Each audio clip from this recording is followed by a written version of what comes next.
Thank you for auditing Professor Skye's Record Review, the always positive new music review show hosted by a French professor who has a recommendation for you. I think you should listen to the new album by Lael Neale. I'm not really sure how you pronounce that name. It's L-A-E-L and then Neal with an E, N-E-A-L-E, and her album Acquainted with the Dark. If you're like me, then there's a certain kind of indie music that's very appealing.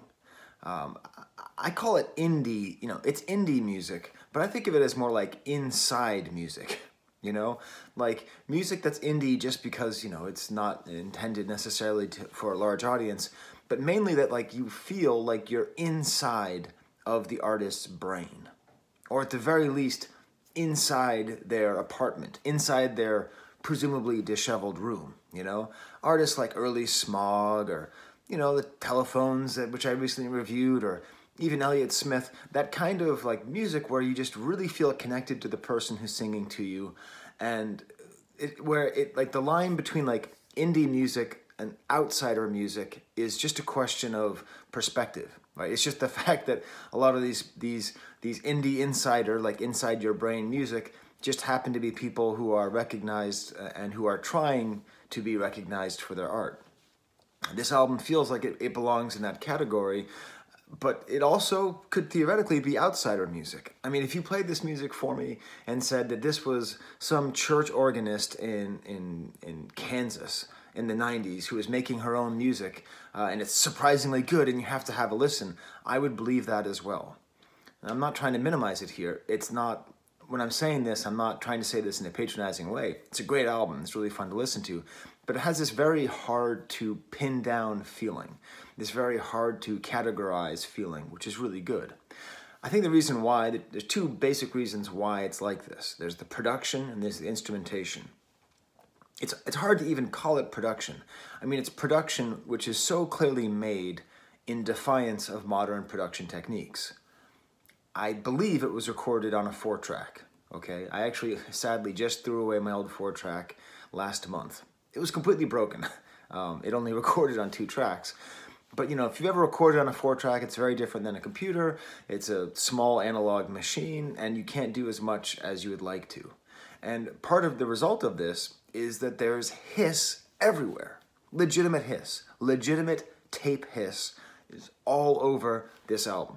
So that when you listen to it, when you put it on Bandcamp or when you buy the album, it's like you're listening to a 4th generation tape copy of the album itself. That sounds to me, if you told that to me, if I were talking to me and I'd never heard the album, I'd go, oh, that's too precious. No, thank you. But it never feels like that. It never feels like too precious. It never feels like she's trying too hard to be, Wes Anderson-y, twee, and like quirky. It never goes into that line. And this is maybe the most amazing thing about this album, because when we get into the instrumentation, there's basically no guitar, very little guitar, no real drums. There's just what I thought on first listen was a Casio, a little tiny keyboard. It turns out it's an omnichord, which is a little bit of a more developed thing. But the idea is it's an 80s instrument with automatic, kind of very 80s sounding, like a Casio keyboard sounding drum machines, and then like a keyboard that makes these very lush but very obviously electronic sounds. Another thing, which if you told me there's this album and it's got a lot of tape hiss and it's recorded and it sounds like it was made on a Casio, I would say this can't really be good. But that production, that instrumentation, which is able to set such an interesting atmosphere of the album, is elevated. The whole thing's elevated. The whole thing is saved from potentially being a painful project into a great project because it's just so well written. And more importantly, it's so well sung. She has this voice that has a lot of great range, not necessarily in notes, I mean in notes as well, but more of emotional range. She has the ability to get so intimate with you, like when you're listening. Often it's ridiculously loud in the mix, but it never feels too loud. Every once in a while, she'll do that thing, the way that Joni Mitchell kind of like jumps up and like just sings a high note kind of out of nowhere. I actually don't like it when Joni Mitchell does that. I've never been able to even get into Joni Mitchell's music for that reason. But the way that she does it is sparing enough and is engaging enough that within the first track, really within the first two tracks, you're just into this album. You're just into this atmosphere. You're happy to be there. And even the hiss, which could seem like affect, you understand it as part of the tapestry of the album. In order to research this, there's not much written about her. I don't know if she's popular or not. I guess she's from Virginia but lives in LA. I don't know. But on her website, she describes sort of like an artist statement. And this is a very artistic album, you know. But by that I mean it feels like a project by somebody who's conceiving it as a whole and is putting it out there as an object to be studied and thought about. And what she said was, the intention was not to make it sound vintage or retro, but take it completely out of context of time. That's how I felt. That's how I felt listening. Before I read that, that is exactly the feeling that I had. It was out of context of time without feeling vintage or retro. She also complained about modern production techniques of, taking different takes and chopping them up and mixing together, different parts of different takes and describing it as a Frankenstein's monster. And I think it's true. I think it's true. I think that a lot of production, when you hear it, the life is kind of sapped out of it by being able to take everything and make it sound so good. So this album is basically all one take, it must be all one take. I get the sense it might even be all first take. And just one microphone in a room. Just one microphone in a room and her voice. And every once in a while, little sparse elements added in. It's a very effective and well-made album because she can pull it off. Most people can't pull it off. Me, 20 years ago, when I lived in Los Angeles and I had a 4-track and I tried to make music, none of it was very good. I was not able to do this. I wasn't, it's one thing to talk about the simplicity of minimalist music, but the difficulty and the complexity comes in making it good. I get this fear, but I think this music would really work in a commercial or a soundtrack. And I live in fear of this moment. Whenever you hear music that would work in a commercial or a soundtrack, because I know once that happens, like I won't be able to hear it the same. But she has that quality. The way I think of it is like, have you ever taken a long bus ride or a long train ride and looked out the window and had music and have it just go perfectly, like to accompany like your state of mind, your sort of like moving, your semi-attention, your semi-fugue state, that state that you can get on when you're not responsible for getting yourself somewhere and when you're going fast. That kind of spaced out yet pensive feeling is really where this album sits. Like, this would be a great album. If you're planning on taking a train trip soon, bring this album and have a listen. So I don't know.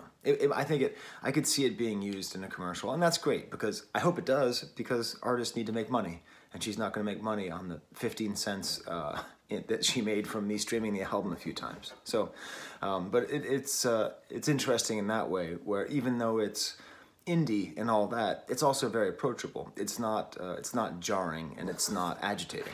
So I'll give you an example. This is my homework. Okay, every album I review, I give you my homework. This is what you should listen to get an idea of what it sounds like. I'll show you the link after I describe what you're going to listen to. This beautiful, mournful track has like the Casio drum beat, or I guess the omnichord drum beat, and it's just 2 chords all the way through. 2 chords, yet it somehow works. And I guess there's a little part where there's some modulation. But these lyrics that just go along, and the strength of her voice, this voice that's way in the front. And it's apparently all about Los Angeles, but it feels not so much about Los Angeles as it is about feeling a little bit lonely, a little bit like the connection that you have with strangers sometimes. This is why I think it's a really good album for being on a train and going somewhere. That kind of loneliness where you still feel connected to people. Excuse me, I just woke up a little bit early in the morning. This is how my wife wakes up whenever I do these videos, by the way. She hears me downstairs while I make these videos. The connection that you have with strangers when you're in that lonely, pensive, traveling mood, That's the mood that she's in here. At the same time, she keeps on talking, asking these questions, why can't I have some fun? A good example of the style of her lyrics: shaping the clay in the dark pre-dawn, God made man to love someone. Why can't I love someone? I'd like to love someone. And then later in the song, she comes back to it saying, I'm going to love someone. And it's just nice, use of repetition, of a very poetic form here, shaping the clay in the dark pre-dawn. I assume that's supposed to be God shaping humans. I think God made man to love someone, and yet she doesn't feel love. But it's not maudlin. She doesn't feel like she's really complaining. It's just sort of more of this sort of state of temporary loneliness. Other kind of lines too, where she talks about people that she sees, and she refers to herself as a pilgrim, and she sees someone who's working on a machine, saying, I'm in service too. Just that feeling that you have, that headphonesy feeling that you have when you have connection with other people without even speaking to them. So I'm going to tell you to listen to the song. Here's a link to it. But I want to send you to the music video, okay? This video itself is representative of the style of the album. There's lots of VHS, distortion on the image. It's mostly just her sitting next to a pool, kind of walking around, staring at the camera. It's not a ton of fun, but it really gets you into that mood.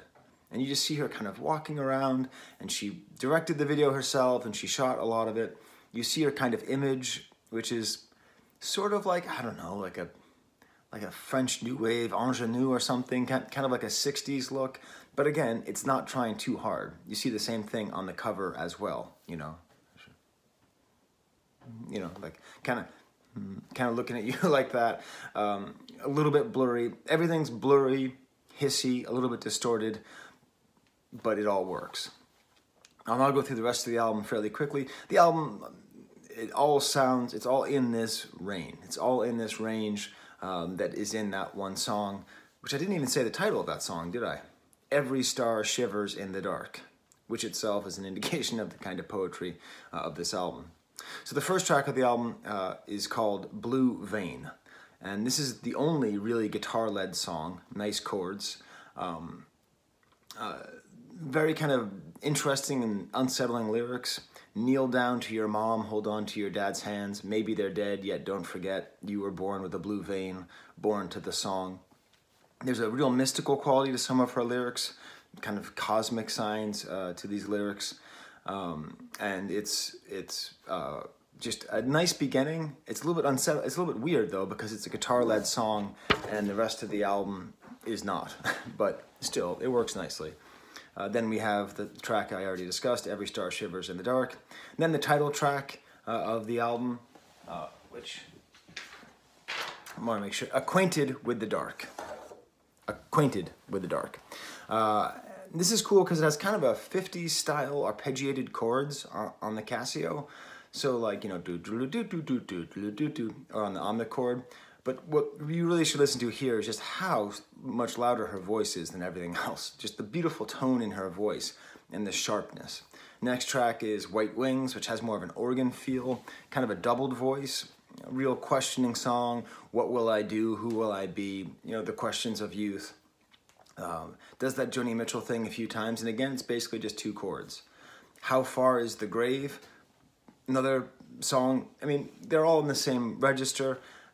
Same kind of, this is nice though because the lyrics, it feels a little bit almost like an old country song. I don't know, How Far is the Grave, kind of calling back, and it's a little bit of a carpe diem, live your life song. For No One For Now is a little bit of a funky song. I mean, it's funky in terms of she chose a beat on the machine that does something a little bit funky, but it's a really nice melody here. Sliding Doors and Warm Summer Roses, this builds up a lot, and this does something interesting that most of the album doesn't. It repeats this one line over and over again. I'm never lonesome. And if people repeat I'm never lonesome over and over again, you sort of suspect that they are lonesome. That's fine.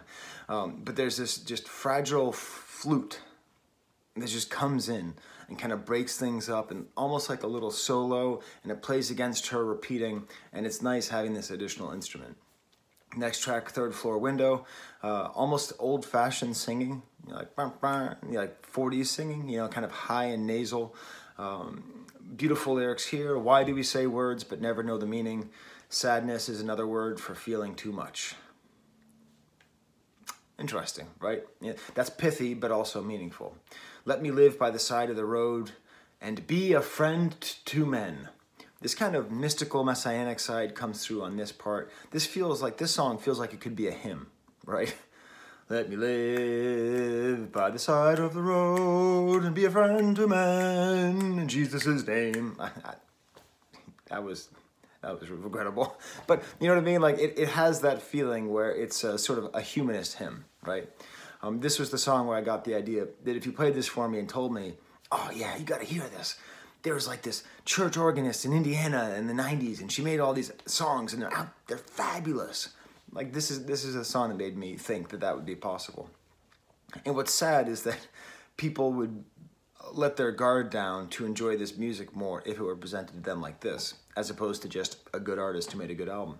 Some Sunny Days, the final track where it mixes together the omnichord with the guitar, which is quite nice. Maybe the most complicated song on the album, most things going on, most development in the writing. I don't think this is a singer who can't write songs. I haven't listened to her first album yet. I just discovered her yesterday.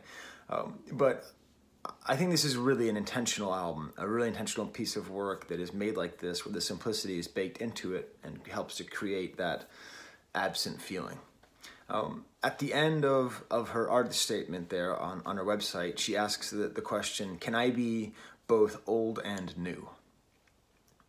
Yes, you did it. Congratulations, Lael. Lael? Is it like some Irish name? Where it's actually pronounced like Lahili or something? Anyways, yes, you've done it. This is a very old and new album, and I really suggest it to have a listen because it's great. All right, well, I'm gonna be quiet now so my wife can go back to sleep. Have a sip of coffee. Okay. For I don't know, the Blue Meanies. There's the camera. Okay, it's like 25 minutes after I recorded the video. You can actually hear I turned the heater back on. It's making a little bit of hiss, which will go well with the aesthetic of the album. And I was realizing that I mixed up the title of the album. I was calling it Acquainted with the Dark, but it's Acquainted with Night. And I realized there was something that was buzzing around in the back of my head. And I was like, why does this sound familiar to me? And then I typed in the title of the album in order to get a picture to put on the thumbnail, and I realized what it was. It was a poem by Robert Frost. Now, I'm from New England originally, so Robert Frost is like the poet laureate of having to live with a lot of snow.